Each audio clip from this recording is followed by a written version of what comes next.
but I would like to invite for a panel to express what they've gone through. We all gone through night floats. We all gone through so much in our medical training. So I would like to invite Dr. Chasmawala, and her patients also call her Dr. Princess. She is family practitioner and integrative medicine. She works in Dallas, Texas. And I would like to invite Dr. Rao.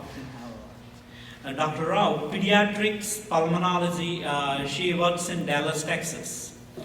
And I would like to invite Dr. Korapati. He's a hospitalist, Northern Kentucky. He won national awards for 2 books, and he's coming for the first time to our BMA retreat. He's from Cincinnati area. And I would like to invite Dr. Singhal, neurologist and neurophysiologist, Oklahoma City, and she also works for American Academy of Neurology. So what I would like to do now is just start with Dr. Chasmawala and let them, I want to hear personal stories. What physician burnout mean to you, and did you experience, and whatever you want to tell to our friends. So, as many of you know, I was raised in Krishna consciousness, so I always had that background of mantra meditation, self-care. And throughout the years, I've always practiced that, and especially so in the last few years, really have been taking a lot of effort to engage in my japa. I've been to several japa retreats here, as well as with Satyananda Swami. And so I've been out of residency since 2005. It started my own clinic, but I didn't do so well because I'm not really a business person. So I just want to see patients, I just want to treat patients, and of course I'm really passionate about lifestyle being a method of treating patients. So the last 2.5 years, I've been working for a managed care company that specializes in senior care, Medicare Advantage patients. And I initially really enjoyed working there because they gave me a lot of time to see each patient, and I was able to discuss things like, how much are you exercising? How much are you meditating? I would even ask them, are you praying? And I just felt I had a little bit of joy throughout the day. And more recently, in the last year or so, it's like the volume of patients that I have to see has gone up. I have to get so many things done, especially with the managed care metrics. I have to make sure that we have med adherence, I have the high-risk compliance codes that I have to make sure I address each year. And so 30 minutes, I had 30 minutes with patients, it still wasn't enough, especially if they have congestive heart failure and diabetes and chronic kidney disease, and they're on multiple medications, and you're managing all these things, and you're trying to help them understand what's going on so they can take a little bit part of their own care. So my management has been telling me that I need to be faster in seeing each patient, and I need to see more patients. And I started feeling that depersonalization, blaming the patients, not wanting to go to work, feeling like this is not what I signed up for, this is not why I went into medicine, not feeling like I was making a difference or making any kind of difference in anybody's life. And I wanted to quit several times. And I wanted to quit sometime last spring, and I was dressing the deities and in Dallas, and I had this, you know how sometimes when you really are in a dilemma and you just kind of open yourself up to an answer, and I got this answer that what I need to do is focus on my japa. So I was like, okay, so I started getting up really early in the mornings and chanting all of my rounds, all 16, before going to work, and it helped for a little while. But then the problems are still there, right? So I was still getting up early in the morning, but I was still getting home at 9 o'clock at night after seeing patients until about 6, finishing up the paperwork, calling them. So a couple of months ago, I approached my management and I asked them, you know, I'm feeling kind of burnt out. I feel like I don't make a difference. I researched this. What can we do? What resources do you have? And they actually told me that we don't have any resources. And then they came back and they said that I need to see more patients. They cut my lunch hour. And they said that they weren't going to give me any time throughout the day to actually handle the administrative stuff, which is one of the things I asked for. And so I put in my notice. Thursday was actually my last day of working, and I feel rejuvenated because now I'm going to focus on lifestyle medicine, and that's kind of how I got out of this burnout. But one of the key things that I feel that helped me or helps me through this burnout is that I have this background of there's something bigger than just this life, right? There's this higher calling, we have a higher purpose, and you know, I don't know if this is my final lifetime or if I'm going to be here, but what I know is that I have a service to Krishna and to man, and I want to fulfill that service, and if I'm not doing it in this job environment, then I don't need to be wasting my time. But one of the things that helps give me that freedom is that I strived really hard to become debt-free. I cut down my spending. I'm looking to cut down even more as I'm trying to build my own wellness brands. And I think that's one key thing, right? Simple living, high thinking. Learning that, you know, I'm called Dr. Princess, but I feel like that's my title, not because I'm a diva and I want all these material things, which are nice, I'm not gonna lie. But it's more that I feel like I'm a servant leader. And in order to be a more efficient and effective leader, I don't want to spend time and energy on certain material things. And I feel that that's the background that Krishna consciousness has given me in helping me through this burnout. But at the end of the day, I still had to go to a job which was not caring about me or really the patients. They're caring about the bottom line and the finances. Thank you so much for sharing. Just a 10-second recap. Dr. Chasnawala, born into Krishna consciousness, practicing Krishna consciousness for many years, and she dresses deity for Radha Kalchandji. And she gone through physician burnout, and last Thursday was her last day at work. Last burnout. Yes, last burnout. So what you did is really good because, yes.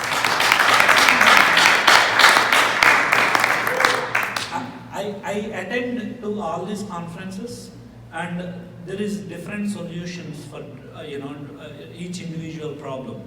But if that work environment is toxic, leave from that place.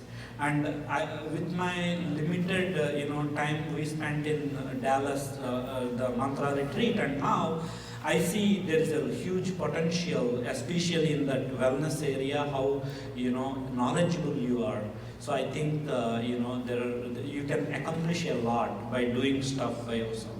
So I always see our movement as we are all brothers and sisters and Prabhupada's family, and we should take care of each other. So as from DMA side and all the doctors here, so we are all with you, and I 100% believe what you did is right thing. Okay? Yeah, I agree. Burn out to light within. Yes. And I have to say that one thing is that throughout all this burnout, I didn't feel depressed. And there is a difference between depression and burnout. And I think the thing that kept me from spiraling into depression is chanting, is support from Giriraj Swami, Ratatvija Swami, from fellow doctor devotees, things like that. So it's going to be a tough one to follow. Hi everybody, my name is Devika. I'm a pediatric pulmonologist in Dallas. I work for UT Southwestern, and my practice is academic based at Children's Hospital in Dallas. I completed my fellowship in pediatric pulmonology at Boston Children's Hospital in 2009, and shortly after that moved to Dallas. Me and my husband mutually decided that this was a good place for us based on job opportunities and proximity to family. Both my parents live in Houston, a lot of you know them. And he has family in Dallas. And so we thought it would be a good place to, launch my career, continue his career, and start a family. Shortly after we moved to Dallas, I became pregnant with my first child. And so my experience with burnout primarily has to do with being a physician mother. And I realized that the institution had kind of a very poor vacation and medical leave policy. Basically, physicians at UT Southwestern are treated similarly to any other position at UT, within the UT system, where you accrue time, and maybe those of you who are in academic institutions may have a similar policy. But basically, I was accruing 8 hours of sick leave and 8 hours of vacation leave with each month that I worked. And so I was the breadwinner for our family at that time. My husband was completing some schooling. And so the possibility that I would have to stay home and take care of our child without pay was kind of daunting to us, having had medical school loans and those kinds of things. And so I did not take any vacation at all my first year working. And it was a lot. I was taking call at night, I was working a lot of weekends, I was navigating my way through a system. Children's Hospital is this extremely large beast of a hospital, and so there's very large volumes, very sick children. We're a referral center for an extremely large area. I think we all joke about how large Texas is, but I learned through patient volumes exactly how large it is. We get referrals from Oklahoma and Arkansas, all throughout North Texas. Basically, the pulmonologists at Children's, we take care of trach vent patients who are very sick, and many institutions across the country, these patients go to ICUs, but we were taking care of them on our floors. And so it was a combination of moving to a new place, navigating a new system, not being able to take vacation, being pregnant, and being the sole breadwinner. That really took a toll. So I had my first child about a year after, I gave birth to my first child a year after starting my first attending job.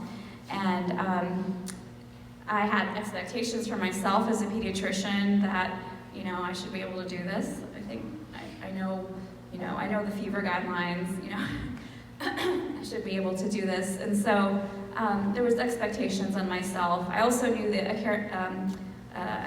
American Academy of Pediatrics guidelines, which now recommend actually that you provide sole breast milk for 6 months and sole breastfeeding actually with the introduction of solids from 6 to 12 months. And so that pressure I placed on myself, and so I took a 3-month maternity leave, came back to work exhausted. My oldest would wake up every 2 hours and require 45 minutes to put him back to sleep after feeding him. I was exhausted, I was miserable, and I couldn't take any vacation because I had used all of it up. And so I couldn't take a break, and I was exhausted. I was, at that point, receiving some even negative feedback that some nurses were not, and staff members felt that I was difficult to work with. And so that was another thing I was dealing with. And so, in speaking how I sort of dealt with it, I don't really know. I don't have an aha moment in front of the DDs or that kind of thing. But I think it was really with the support of my husband, my family. Of course, Krishna was always there guiding me and making sure that I kept my sanity. But really, it wasn't until I was able to actually take some vacation, take some time off, before I felt like a real person again. And then, became pregnant with my second child. But I was more equipped at that time. I had accrued more vacation. So I somehow made it through, and recently we we have a new division director, and he commented. He knew me from before because he was part of our group, and he commented, "You seem so much happier now than you did when I first met you." And I said, "Yes, that's because I've been able to take some time off, and I've been able to pursue other things that bring me joy." And so that's kind of my story. I think there's a lot of pressure placed upon physician mothers to, breastfeed and to express breast milk at work. And so I really ask all of you, if you know a young physician mother who's maybe joining your practice or you're looking, to hire, I think that it's important that we support these individuals and make sure that we encourage them and give them the support that they need. Now that my youngest is 2, my oldest is 5, I've started clinical programs. I'm doing clinical research. I get really excellent teaching scores and patient satisfaction scores, and so I'm really proud of myself that I've been able to kind of come out from that and come through the other side. And I do give a lot of credit to my spiritual background for that, knowing that that Krishna accepts me unconditionally, sees what he carries what I lack and preserves what I have. And I think that's really the only explanation I have, as well as the guidance of His Holiness Radhadvaja Swami, who provided me a lot of guidance along the way. Thank you, Hare Krishna. Thank you so much. I just want to add 2 points.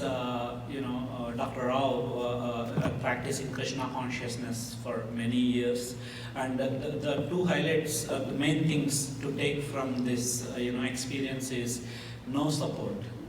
There is no support, and Prabhupada also used to say that once the pain when you get 70-year-old and take that Jaldota, travel for 2 months, or else we just read in the books. In the same way, we never understand what physician goes through, especially in the transition from medical school to residency, that intern year. If you are a surgical specialty, you have to work there for like 3 days. Outside people doesn't even perceive what physicians go through. So in my personal experience also, Krishna consciousness, I gone through so much, but only Krishna consciousness pulled me out of those troubles. So I'm hearing the same, but that is not only the solution, but the institutions should take this into consideration. And the other very important point is, nationally, today afternoon we are going to talk about Me Too movement, Me Too. So even in the hospitals, women physicians, still, it's a touchy subject. Next year we'll put a panel discussion as we discussed with Dr. Chasmawala, and even Dr. Singhal is working means women in neurology, and we are doing national survey how women physicians are, what's the right word? I want to use the right word. How they look second grade, even in the hospitals, even the pay grade, and at many levels. So we are working at a national level to do something, but without any delay. I'll be presenting that data at 5 o'clock. Okay, appreciate it. Thank you for sharing your experience. My name is Rajiv Korpari. I'm a hospitalist at a large healthcare system in Northern Kentucky, and for the past decade. The reason why Dr. Toddy picked me up for the panel, I guess mostly because he was looking for a man among the men in there, and I just happened to be right sitting next to him. So apart from that, I also wrote a book, and it's coming out in 3 months, on burnout in healthcare. I'm going to talk about more on why I wrote the book, or writing the book and getting it published, than more about my personal experience. because my drive to write the book was listening to stories like Dr. Chashmawala and Dr. Right, they say it right, and Dr. Rao. You know, the past 10 years, I've seen a lot of people fall prey to the burnout, and they didn't recognize they were burnt out. So my goal was to improve or spread the word about how to recognize burnout first, you know, and then what are the ways we can handle it. The problem with burnout is it's not, as far as I know, and the last I checked, it's not part of any diagnostic criterion. It's not part of the DSM-V. You cannot find a diagnosis of burnout. See, if you do not identify it as a problem, you cannot come up with solutions. So the first step in managing burnout is to recognize it as a problem. Okay. When 50% of the physicians in US and the rest of the world, and I've given a lot of stats in my book, in Europe, Poland, Mexico, and a lot of other places, almost it's about the same, 40 to 50% physicians and even nurses. A lot of other healthcare professionals are also burnt out. So why is that we created a system that's just eating us up? You know, we are the ones who created this medical system, and it's been mercilessly, you know, just devouring us. So why is that? How to stop this bleeding was the impetus for writing this book for me.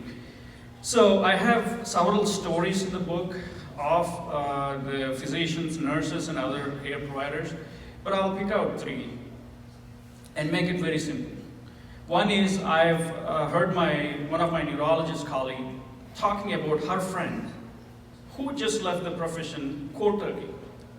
Okay, so he was in his 50s, early 50s, 52, 53 maybe, well respected, no medical legal issues, you know, being good, making good money, good family and stuff like that. And he said, I just can't do this anymore. In this atmosphere, I'm not able to survive. So that's one story. The second one is, this is interesting. My pulmonologist colleague's wife said to him, why are you unhappy now? Then why are you less joyful now that you have graduated, we're making good money, we paid all of our debts? Why are you less joyful now than when you were a resident and a fellow? You know, so this pulmonologist friend of mine, he was stressed out as a resident and a fellow, but he's burnt out now. So you have to recognize the difference between stressed out and burnt out. And also you have to understand whether success protects you from burnout. You know, you get all these successful, you know, grades and numbers and big you know, bank balances and retirement benefits and things like that. Does that protect you from burnout? You know, it's another thing that we have to look at. So if you look at these stories, there are 3 things that we have to remember.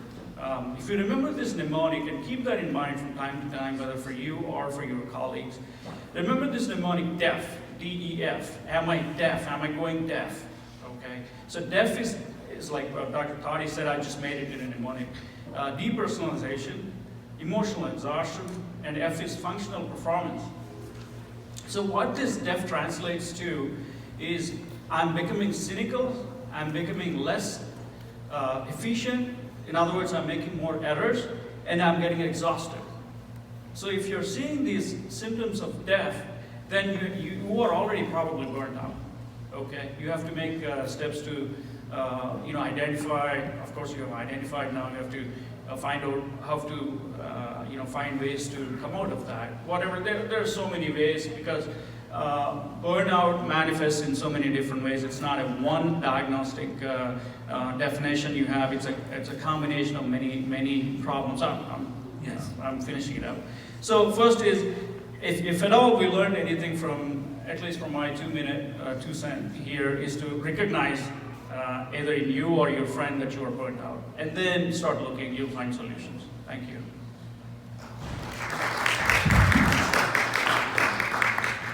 60 seconds, I guess. 90 seconds. 90 seconds. Sorry. Good morning, all. So kind of building on what's already been said, My journey is a little bit different. It's not so much on the burnout aspect, more on the wellness aspect. I've been very fortunate to be introduced to Mother meditation spirituality at age 5 years. And my parents are my inspiration for becoming a doctor, but unlike others who were burned out, they were always available to me. They always ensured I had a strong spiritual anchor. And my mom really challenged me after high school, do you want to become a doctor? And I said, yes, all I want to do is ever be a doctor, or like my role model, my grandmother, be a teacher, and I definitely want to become a doctor, no questions asked.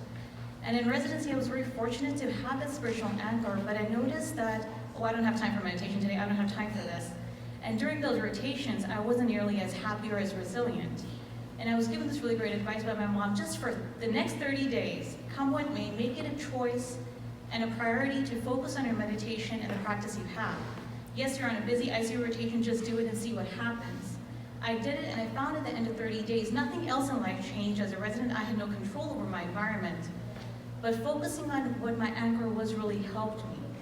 And then after finishing residency and fellowship, I decided to be in an academic setting. I enjoy teaching. And what I noticed is I already have a spiritual anchor. I have become a doctor, as was said, fulfilled everything under personal statements.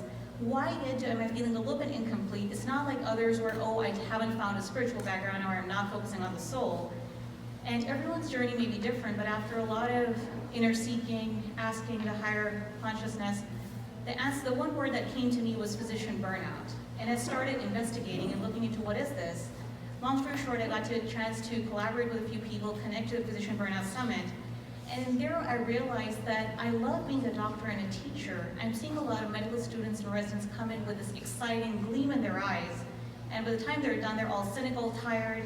I just want to be done for the day. It's 5 o'clock, I need to go. And somehow it resonated with me that if I can help them move from that burnout towards wellness, bring a smile on their face, or help them be collegial towards each other, then even that is a form of service and spirituality that I can help engage them with.